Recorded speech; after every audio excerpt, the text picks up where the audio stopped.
Good? Alright. Alright, cool. Good to go? I'm ready to go. Yeah. Hey everyone.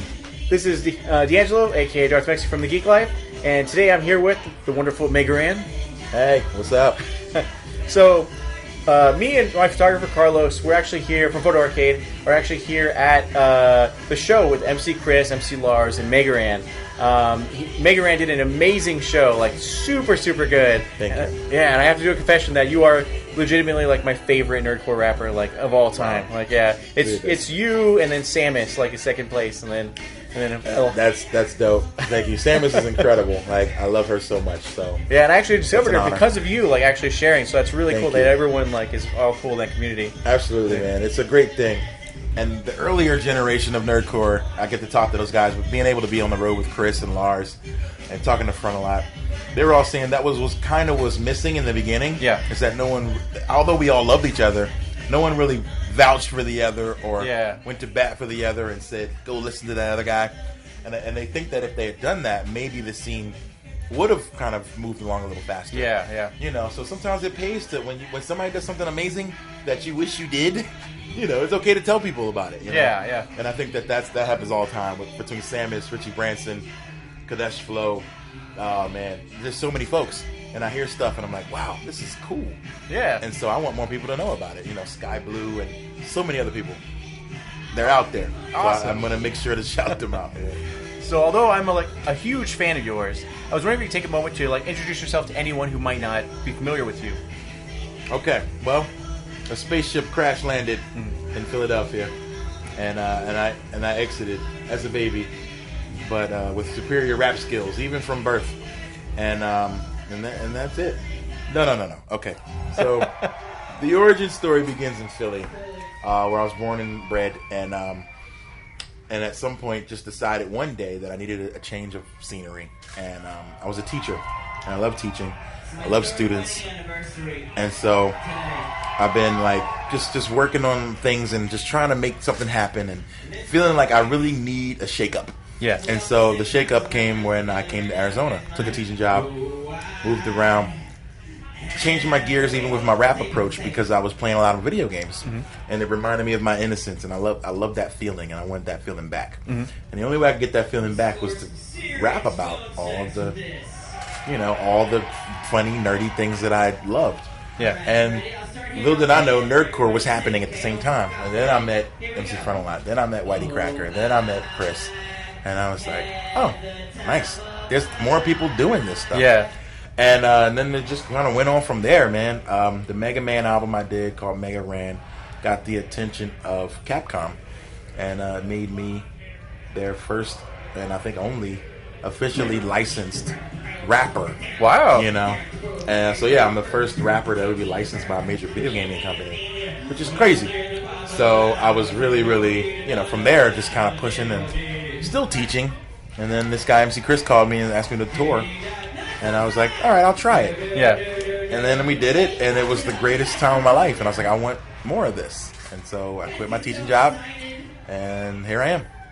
Nice. Well, congratulations on all of it, because you really do work hard, and I'm glad that everything's paying off for you. Thank you, man. It's just, 9-10 years. Yeah. When people see it, they're like, oh, man, I want what you have. And I'm like, well, are you willing to put 10 years of your life, friends, relationships, money, all these different things, throw them away? Exactly. You know what I mean? Are you willing to do that for the thing you believe in?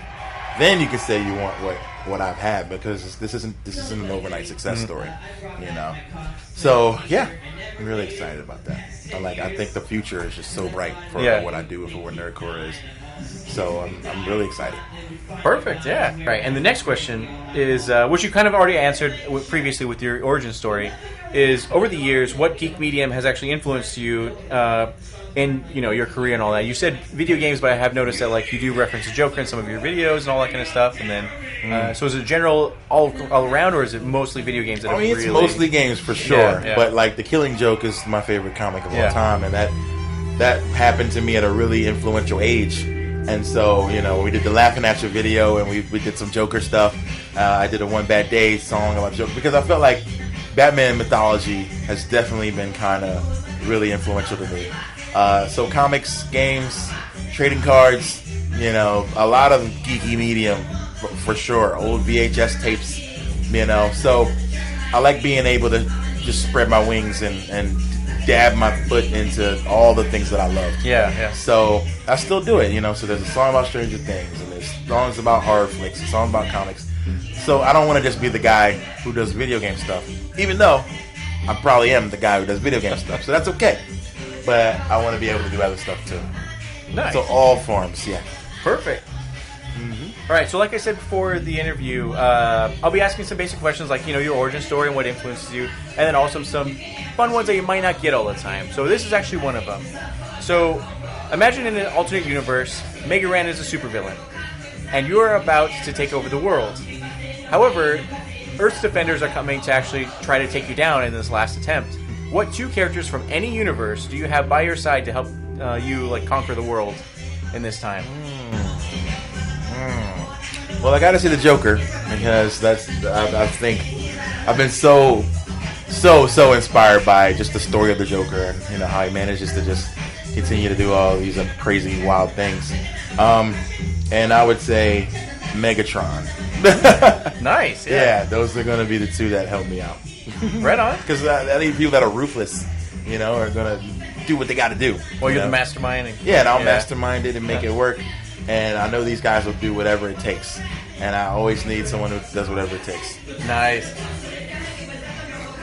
Perfect. All right, so aside from just doing raps about video games, like we've seen over the years, you're now branching into professional wrestling with your Matt Mania one that was just released, and also your Stranger Things video that became a huge hit and everything. What inspired you to actually go down this path of exploring different fandoms? Well, there was just a point where I felt like no one ever wants to be a one-trick pony, and I think that I was, like I said, just kind of spreading my wings and testing my creative juices and trying new things. But that's really what it was. I was like, I watch wrestling, so why not talk about it? I watch Stranger Things, why not talk about it? So that's what it was. It was like, I can actually talk about things that aren't video games that I consume, So I just kind of decided to branch out, and I feel like I felt like I was getting in a point where I was creating Mega Man rap because I loved it, and then I created more Mega Man rap because I loved it, and then I created another. I did one too many Mega Man rap albums. Now, I feel like one Mega Man rap album would have already been the only Mega Man rap album ever. Yeah. But now that there are 4 Mega Man rap albums by me, I feel like it's a little overkill. So it was definitely time to switch gears, walk down some different paths, and experience some new things. And that's what it was. And it was great. And that's I was worried, because I was like, I don't know if people are going to accept this from me. And then they did. They liked it. And so it worked out. And I feel good about it. So there will be another Matt Mania.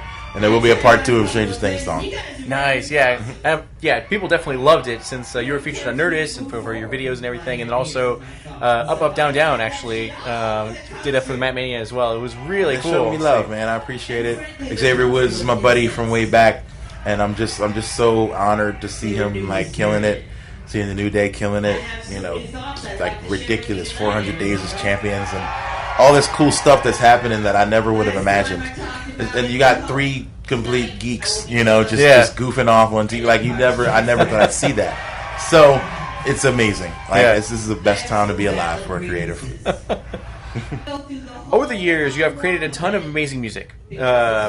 It's probably safe to assume that you do encounter some form of writer's block every so often. How do you actually overcome that when you have it? Do you have a certain ritual, or do you actually just push through it? I used to push through it, and I would write, and I would just keep writing. And if I didn't like it, throw it away. But you keep writing, and then you'll at least find something you like. Maybe a line, maybe a metaphor, and you pull that out and work on something else from it. So, but now I take my time. I step away. I just go and consume.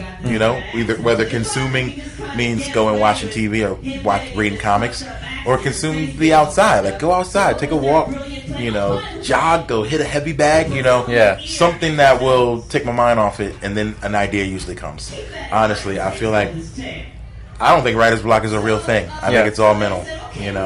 And that's just me. But I really believe it's mental, and I think that if you believe firmly that you are creating or you want to create something great, then I really think it'll come through. Yeah. So it's all in the mind. That's a good answer, yeah. That's awesome. Many men and women envy just how awesome you are. Because you are Mega Ran, came from Spaceship and all that, and came out of it and everything. It's only a matter of time before little geeks grew up listening to your sounds and recognize you as one of the greatest Nerdcore rappers of our generation and beyond. Wow. How do you deal with being so talented and awesome all the time? On a more serious note, does it ever shock you just how much of an impact you have on your fans or how rapid your growth is? Yeah, because I don't consider it rapid at all to start at the end, with it being a 10-year process, at least for me. It was 2007 when the first Mega Ran album came out. 2006 when my first album, The Call, came out. So 10 years later, the fact that I'm still active is a testament to fans, just being around and being there for me. And I appreciate it. So I never saw this happening. I never saw 10 years of creating music happening. I never saw music becoming my full-time work. I never ever saw it coming. So the fact that it happens is great, and it's a blessing to me. So every day I treat it like so. So I never take anything for granted. So when fans come up to me and they're like, "Oh my gosh, you changed my life. I appreciate you. I'm a teacher too. I play your music in school." Things like that. It just touches me in a way that can't even be explained, because this is something that I created because I like it. Like I talk about the favorite song, and it's kind of tongue in cheek. But honestly, I make music that I like. I don't necessarily make it and hope that you're gonna, love it. It's a trend or something. Yeah, like do it just because, But I'm hoping you love it. But I'm not making it because I know you're gonna love it. Yeah. So I think that it humbles me and almost like silences me when people come up to me and they're like, "Dude, you're so." So influential in my upbringing, made me want to start rapping, made me want to do this, and it's great, man, and it's unreal. Yeah. So there will be a time when the next generation of nerd rappers come, and I just hope that they put me up on Rushmore. That's all. They definitely will. Mention me with the good ones. That's all. Perfect. All right, and I gotta ask, what is your zombie survival plan? Man. My zombie survival plan, dude. This is to get friends who are fatter than me that I can outrun. So I need friends that are less physically fit than I am, so that I can get away. But honestly, man, I don't know. I know because I just from watching enough zombie movies and shows. The big guys don't survive it, so I don't have a chance. Well, you never know, you're right. All right, and then a lot of us on social media can see just how much success you've had over the years, but I know that you're a human being, and you do encounter bad days or things just go south like that. Everything could be going right for you, and then suddenly it just goes south. What is an example of a moment that you've encountered like that, and how did you overcome it? Well, last time I had a really down moment was my wife's mother passed away while I was on tour, and that was like the hardest thing because I wanted to be there, I wanted to help, I wanted to support, and I just wasn't able to, and that one really hurt me, and I looked into like quitting shows, going home, and things like that. But I talked to my wife and she was like, I have family around me. I have some support system, and you're doing what you're supposed to be doing. Like you're doing what you're meant to be doing. So don't feel bad about this, And I think that gave me a lesson that some things are just meant to happen the way they're supposed to happen. So, long story short, no point of being down on yourself about things that are out of your control. Yeah. And so that's kind of what I use to power me through, is just knowing that I need to focus on the things that I can control. You know what I mean? The things that I can't control, I can't do anything about them. So the stuff that I can control to make other people's lives better, make my life better, then I need to do it. That's really what it is. That's what it comes down to. Yeah. Okay, so it is Sunday. You have no obligations. You have a full bank account, full tank of gas. Every one of your family and friends are occupied, busy, and all that kind of stuff. And you just have a complete day to yourself. How do you actually spend that free time? I don't really know what free time is these days. But honestly, I would drive to GameStop and buy a new game and come back home and just dig in, drown yourself in it. You know, like I think that's what I would do because there's so many games I want to play through. And I just don't have the time to beat. You know, so I would look forward to completing a game. That's what I would do. Nice. And then, what piece of advice do you have to aspiring artists and content creators and everything like that? Now, before I ask this, I usually ask this question to some people, and they usually give the answer of, like, don't give up on your dreams and all that kind of stuff, which is a good answer. But at the same time, what other, like, a step further than that? Like, whether it's like... it's a little cliche to say don't give up and things like that. I was originally going to say, like, don't quit, but specifically don't stop creating, you know, and I think that's important to me. But I think the best thing is to find mentors. Find people who do what you do or something similar, who have been doing it longer, who quite frankly do it better. Yeah. And sit under them. And don't ask them for anything. Just sit under them, you know. Offer them things for their time, you know. Like, hey, I'm bringing you some coffee, but I just want to sit and watch you. Yeah. Do what you do. I want to pick your brain maybe over lunch, you know. And mentors are extremely important. And I don't think anybody can really grow without a mentor. So if you don't have one, find one. That's my best advice. And if you can't find it, you're not looking hard enough because there's definitely somebody doing what you do better and at a higher level. Definitely. So you just got to find a way to sit under them and just learn and listen. And that's it, really. Perfect. That was really good advice. Yeah. Thank you. And the last question, for any new fans that have, like, you've gotten over this video, where can we find you online? Like, which social medias? Oh, yeah. Everything's Megaran, MEGARAN.com, MegaRanMusic.com. Twitter's at Megaran. It looks like Meg Ryan when you squish it together, but it's not. And I just got on Snapchat and all those other things. Instagram's Random Beats. But honestly, I'm big on Twitter, so hit me on Twitter. I answer everyone back, and it's the best part of my day going on there, just chatting with people on Twitter, and just figuring out what's going on in their lives. And just trying to hopefully bring a little sunshine. That's the best part of my day. So yeah, Twitter is the best way. Perfect. Well, thank you again for coming on and doing an interview with us. We really appreciate it. We're huge fans of your stuff. Thank you. Yeah, man. Of course. I appreciate it. Thank you. Yeah. Listen. See, the great thing about this land is that you can be whatever you please, whatever you do, whatever you need. The world is your oyster, take it from me. Couple of pointers real quick. People will join you just to exploit you with a spoiler to deal with. Most of your victories will be Pyrrhic. If you're anything like your old dad, you gon' grab a pen and notepad and jot down what you got now just to compensate for